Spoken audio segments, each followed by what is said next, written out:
Oh, wait a minute, stop the presses. Okay, we are not done with this series yet because we had something that just came up. So I had mentioned before that the Subaru that we've been toying with here that's got some serious issues. Well, it also had that steering problem, and I had mentioned that I'm not too worried about it and I wasn't going to cover it because, of course, mechanical issue with the steering. Like anybody's going to find that. Well, it turns out it's not a mechanical issue. And this, again, is another example of why you want to make sure that you are communicating with your customer on the same symptoms. So what happened was I wanted to go ahead and take a look and see what I could find for that steering issue. And literally the only thing that I was able to find was a little bit of a loose inner tie rod end. And that was the kind of little bit of clicking that I could feel just a little bit with the steering. But it was nothing like the customer's complaint that the steering binds up so bad that you can't turn the vehicle. Well, I found nothing that would cause that. Well, then lo and behold, when backing the car out of the driveway, out of nowhere, the power steering completely died. That is the issue that the customer was talking about. So lights came on the dashboard and it looked all scary and everything. I went ahead and hooked up the scan tool, and thus the reason for this video. Let me show you what the scan tool found, and you'll agree this will be worth pursuing.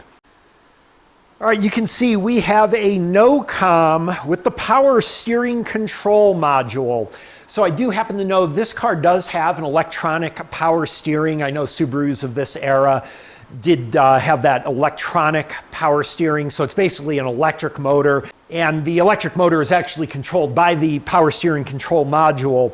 And there's also a lot of other inputs to it. So this is the steering problem they were talking about that for the life of me, I could not figure out how they're getting binding of the steering wheel that they could barely turn the wheel. Essentially, the vehicle has no power steering right now. All right, well, with that, we're going to go ahead and this will be one, normally I would do this on the paid channel. This would be a very detailed step-by-step video as we go through the wire diagrams and everything like that. And we may do that if I get to hang on to this car, actually. We will do it if I get to hang on to the car. We will do this on the paid channel and basically teach you how to do this. But for this video, and because I'm a little limited on time, I'm just gonna do this really rapidly, and I'm gonna assume that you either know these steps or that you will join the paid channel to learn how to do it. Or you could be one of those people that's like, well, always check the powers and grounds. And if you were given a DVOM and a wire diagram, you would sit like a deer in the headlights. I don't know. Maybe I know that there are some people like that. Only you would know that. But for the rest of you guys, which is most of you, I know. So let's get a plan of attack. I think the first thing we're going to do is I need to get some wire diagrams, obviously, so we can, of course, check the powers and grounds and also make sure that we've got input and output signals and things like that as much as we can check. Probably also maybe I also want to check the CAN network as well.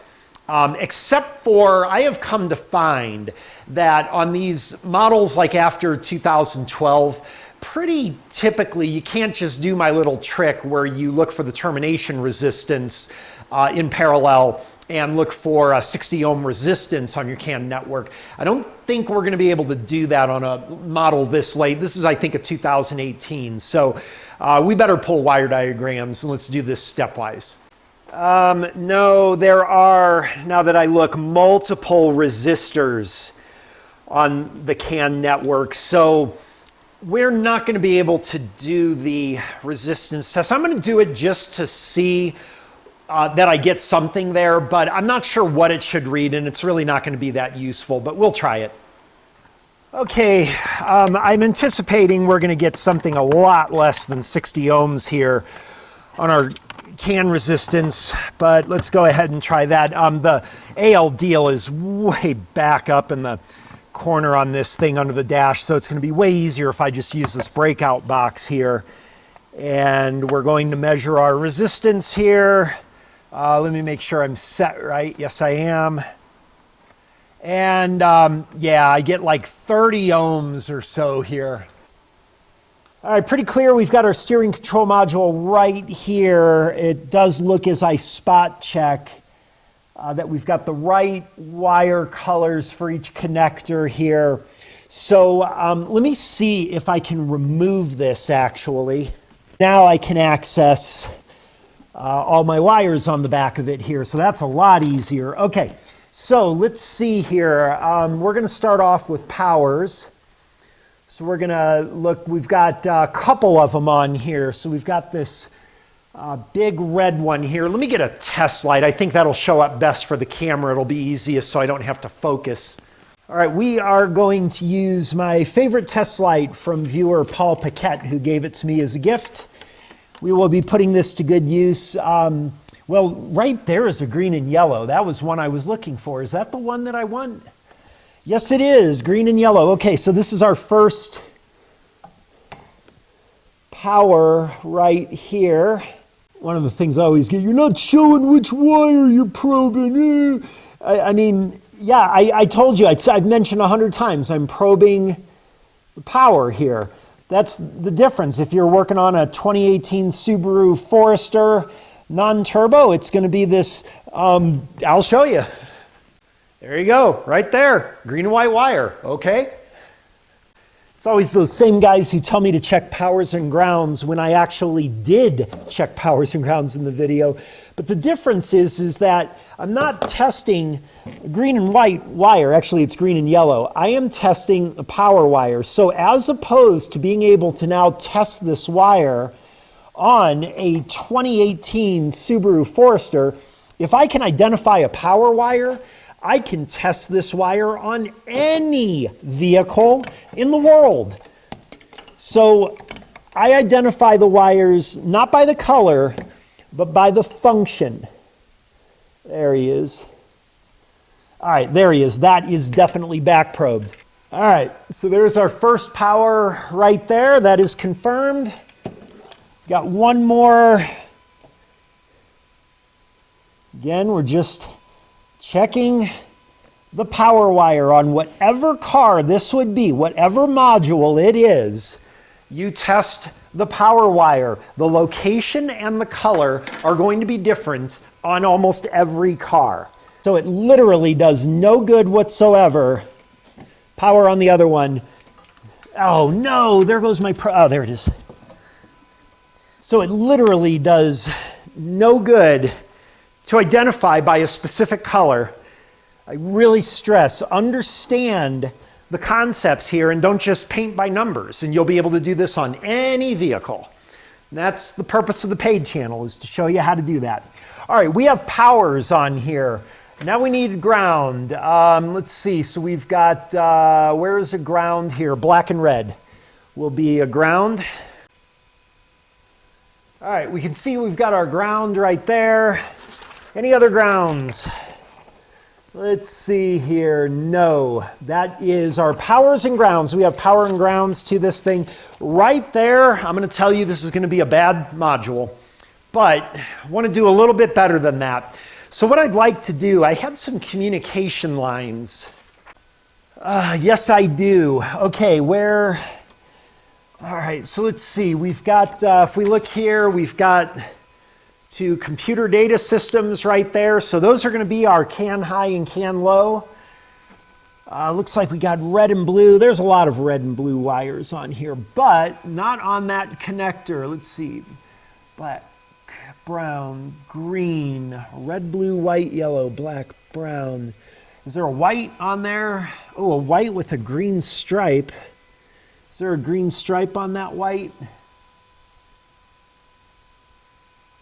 Or wait, no, it's a green with a white stripe. Is there a green with a white stripe here?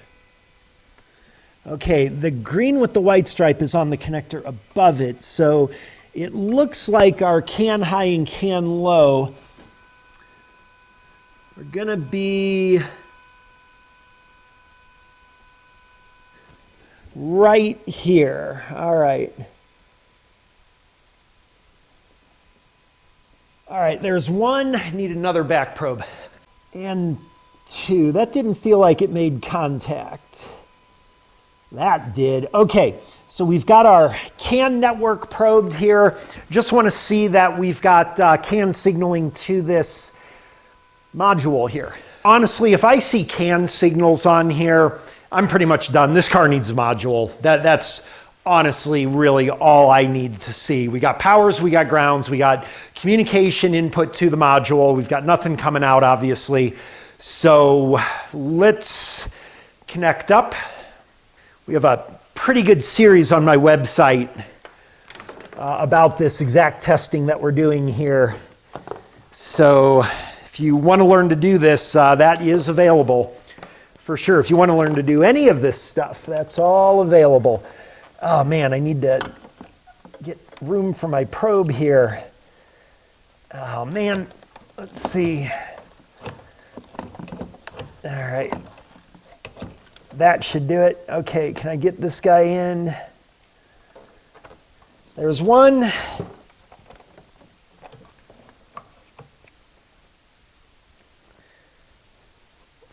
And two. Okay, let's go on the computer. Okay, let's see. Oh, we are missing either a high or it looks like we're missing a low, I believe. Yes, we are. Or I just simply have bad connection. While we're at it, we're going way fast here, so let's separate those out. We need a trigger here. Okay. Kind of weird how there's a little bit of an up slant to that, but I'm actually not worried about that. This is clearly good message here. Let me check my connection on this red guy though here. Oh, there he is. All right, so false alert. That was just a bad connection there. So we can see we do have our CAN high and CAN lows.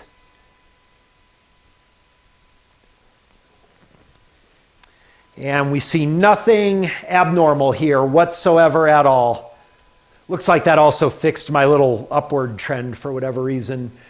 But yeah, we have absolute solid signal here. This is going to be a bad module for sure. There's just one last thing that I want to do, and that is I just want to see if we have like an input to the module, like a steering angle sensor, something like that, that maybe we can tap into and get a signal from. All right, this isn't really going to be necessary, but I found this connector here. I'm going to tap into a couple of locations here that I believe are going to change with steering wheel operation. This way we can make sure that the steering wheel inputs are reaching our control module, and if they are, and we're not getting communication from the module with everything else we've done, that is it. I am done. So let's see. I think we may be able to do this just key on, key off, but I do think we have to have the engine running. I'm not sure. So I'm going to put this up on my big screen so I can see it from the car. Okay, we're going to try turning the wheel a little bit, and yeah, we've got nothing there. But this, I do believe we may need the car running, so let me start the car. Oh, we got our noise back. Oh, I saw a little message there. So I'm going to turn the wheel now. Oh yeah, you can see when I turn left and right and left and right. So we have input signals. That's pretty cool, actually. All right, that no-com is going to be a bad module, 100%. So let me call the customer real quick. Okay, so customer actually also had the steering thing checked out, and they said that the problem was the loose tie rod end that I had mentioned. So I believe they never got the issue to actually happen. I almost didn't get it to happen either. But that was their thing, so he was a little confused on why it's like this mechanical part that was not really all that expensive that the other shop was saying, and then here I am, you need a computer module. I can understand that, but the thing is they never had this happen. It's an intermittent issue, apparently, but it does make driving the car basically impossible. You can't drive the car like that, because if it's going to fail with the power steering like that at any given moment, you might be in a situation where that could be a real dangerous thing. So now I'm kind of lucky that didn't happen to me when I drove it up to the auto parts store earlier today. All right, they are going to think about this for a while because they don't know that they want to put too much into this car with the engine problem that they are convinced is accurate. So we'll have to see what we do with this, but if this car comes back, we will walk through in very good detail exactly how to do that testing that we did to determine this control module is bad, and not just go online and say, check your powers and grounds, and hope that they don't call you on it. So powers and grounds. All right, well, that'll close out this series. I didn't want to leave you hanging on the steering problem anyway, but especially with one like this. This was totally different than I thought, and got to communicate with your customer and fully understand what their issues are. All right, thanks for watching. Hope you found this helpful. We will see you next time.